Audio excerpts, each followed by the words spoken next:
Et si on mélangeait nos seniors, nos écoliers dans la même école, dans la même cour de récré?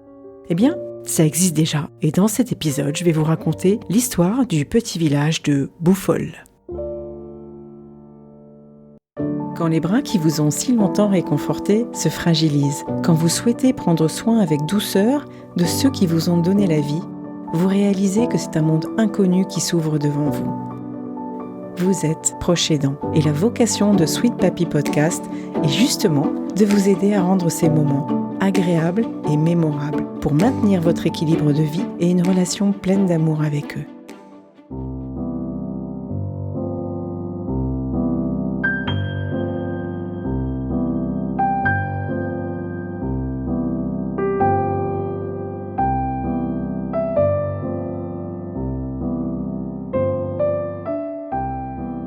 À Bouffol, petit village suisse situé dans le canton du Jura, ils ont décidé de créer en 2016 un centre de jour qui permettait aux seniors du village et des environs de maintenir un lien social et d'offrir un espace ainsi de répit.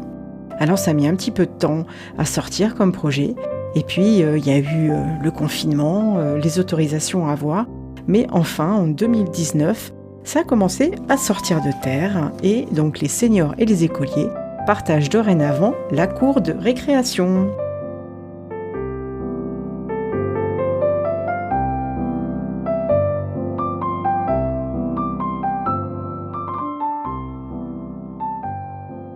Alors Gypsy, bonjour, je viens vers toi parce que tu es en Suisse et j'aimerais que tu te présentes de la manière dont tu le souhaites déjà.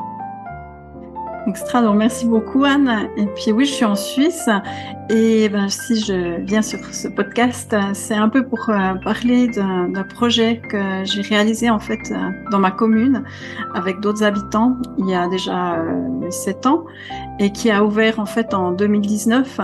Et ce projet, donc, c'était de créer un foyer d'accueil de jour pour les personnes âgées. Dans la perspective en fait que je voyais mes parents aussi en me disant comment je vais pouvoir les soutenir, les aider aussi quand ils prendraient de l'âge, qu'ils vieilliraient.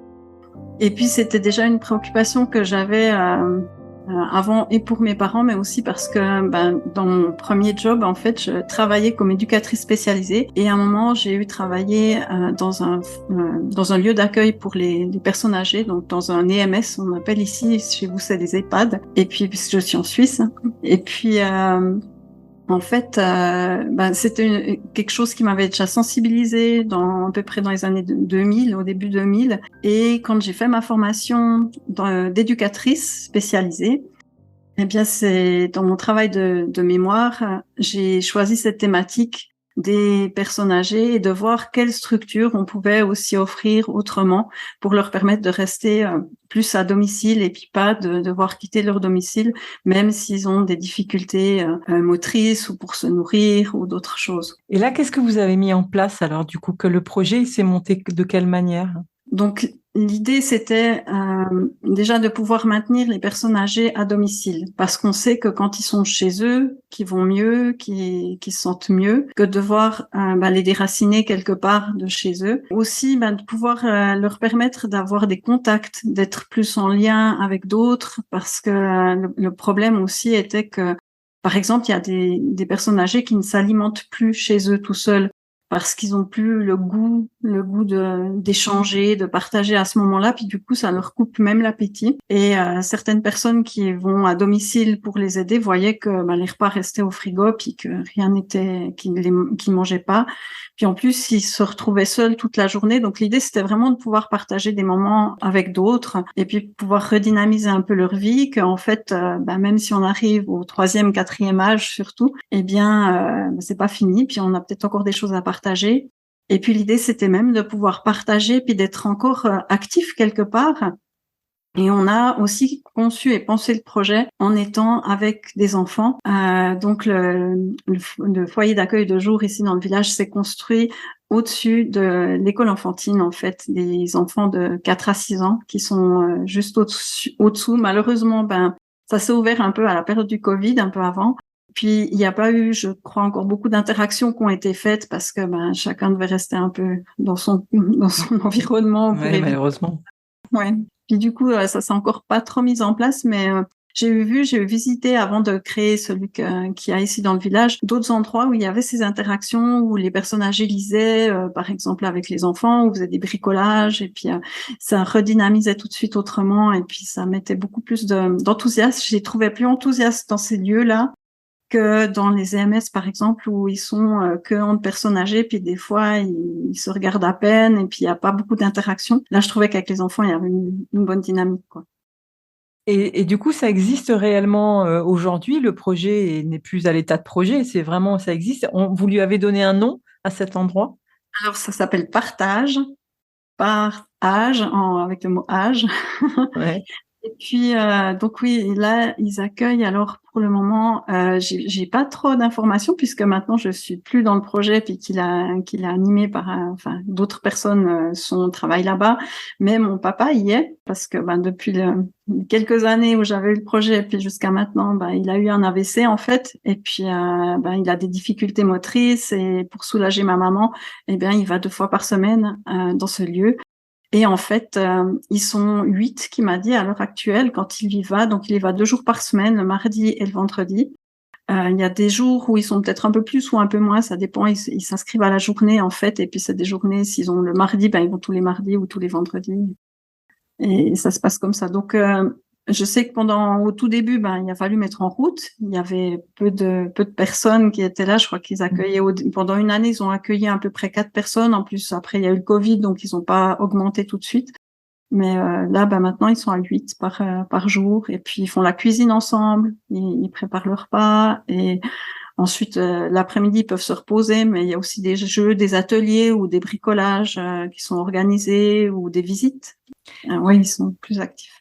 Est-ce que tu as eu un retour de ton papa? Est-ce qu'il t'en parle? Est-ce qu'il te dit comment est-ce qu'il va quand il va là-bas? Donc, qu'est-ce que ça lui fait? Oui, alors il est très content d'aller là-bas.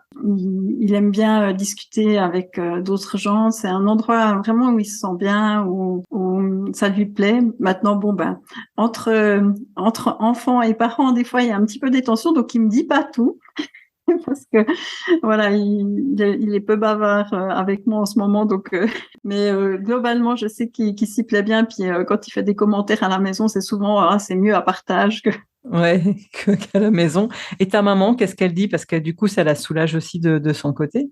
Oui, alors elle est contente parce que ça lui permet 2 jours par semaine d'être un peu plus libre, de pouvoir partir sans devoir faire attention. Est-ce qu'il va tomber? Est-ce il y aura un problème quelconque? Donc là, elle profite pour ses rendez-vous à elle ou pour faire des courses ou pour aller chez quelqu'un en visite. Et puis, oui, ça lui permet d'avoir un peu son espace à elle 2 fois par semaine. Et toi, par rapport à ça, est-ce que c'est quand même un bel aboutissement quelque part d'avoir monté un projet comme ça et de voir que c'est finalisé, que ça se passe bien? Donc ça, c'est vraiment super. Mais toi, par rapport à tout ça, est-ce que tu te sens aidante ou pas du tout? C'était vraiment un projet pour le plaisir comme les autres projets que tu as dans ton podcast. Alors, pour moi, c'était un projet important et aidant vraiment dans le souci de me dire, en plus, dans la commune où je suis, il y a quand même, c'est 60%, je crois, des personnes qui sont à la retraite. Donc, c'est vraiment important comme proportion. Et puis, oui, je me disais, mais aussi pour l'avenir, pour soutenir aussi, financièrement, on sait que d'aller dans un EHPAD, dans un EMS, c'est énormément coûteux pour la collectivité aussi.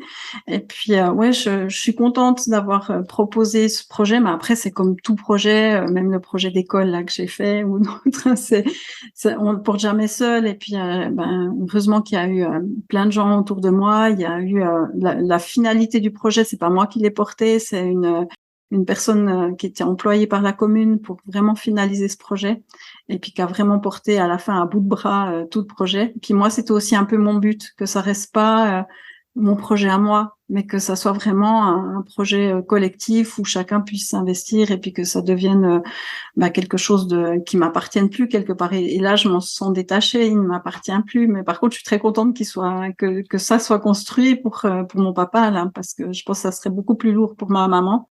Et puis mon papa, ça lui fait aussi, je pense que ça serait aussi beaucoup plus tendu au niveau familial d'être toujours ensemble. Et là, ça lui fait aussi une petite soupape aussi à mon papa. Ouais, un petit peu d'air, un petit peu d'air, ouais. En tout cas, félicitations pour ce projet-là. Alors aujourd'hui, tu as mis en place un nouveau podcast sur autre chose qui n'a rien à voir, mais quelque part, c'est aussi un beau projet qui est sur l'éducation des enfants. Est-ce que tu peux m'en parler aussi? Parce que c'est important, je trouve. Alors maintenant, moi, à l'heure actuelle, je travaille dans une école que j'ai confondée avec d'autres enseignants et éducateurs. Et en fait, on avait envie vraiment de proposer quelque chose de très différent aux enfants de la région. Et on a ouvert une école qui est basée sur le principe des écoles démocratiques en France. Donc, j'avais été en visiter quelques-unes. Et ensuite, on a ouvert ici une école qui est libre de programmes imposés et d'évaluation notée. Donc, les enfants apprennent à travers des projets qu'ils construisent eux-mêmes. Et puis, ils apprennent beaucoup en interagissant, aussi beaucoup à apprendre à se connaître, à exprimer leurs émotions aussi quand il y a des conflits ou gérer les conflits justement. Voilà, mon podcast explique un petit peu comment ça fonctionne dans de telles écoles. Alors ton podcast, c'est Lire pour apprendre. Libre pour apprendre. Libre pour apprendre. Libre pour apprendre. Je vais y arriver. Bon, en tout cas, félicitations et j'espère que les gens iront écouter, les auditeurs iront écouter aussi ton podcast. À part que c'est les enfants et puis d'autre côté sont les personnes âgées, quelque part c'est presque construire un monde meilleur, même pour les personnes âgées au départ et puis pour les enfants aussi. Donc en tout cas, félicitations, j'adore.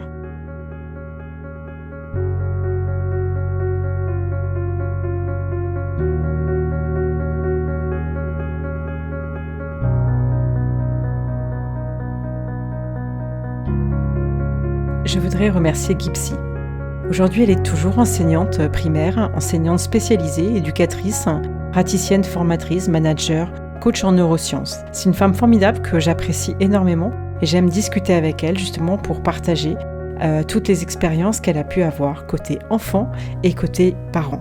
N'hésitez pas à aller écouter également son podcast si vous êtes intéressé par la vision d'une école innovante qui pourrait amener à s'orienter vers un autre type d'accompagnement des élèves.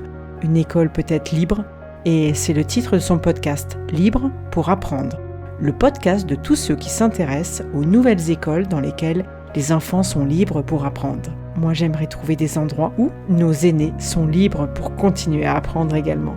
Merci pour votre écoute. N'hésitez pas à aller me consulter à travers l'adresse Sweet Papy Podcast.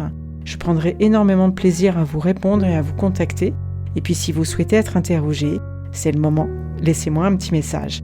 Et puis, pour terminer, je voudrais vous dire que je continue à faire des conférences aidantes qui ont lieu 1 à 2 fois par mois en fonction de la disponibilité des invités et que la prochaine conférence aidante sera sur la dynamique du lien intergénérationnel et j'espère que Gypsy aura la possibilité de venir nous parler également de sa belle initiative pour cet épisode que j'espère vous apprécierez tous d'écouter.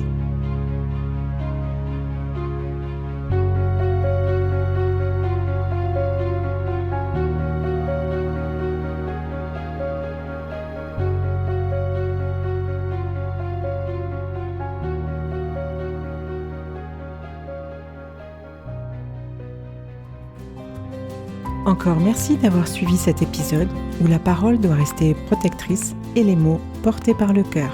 Si les thématiques abordées dans ce podcast vous ont intéressé ou vous êtes concerné, retrouvez-moi sur les réseaux sociaux. Je me ferai un plaisir d'en discuter avec vous et pourquoi pas de vous interviewer.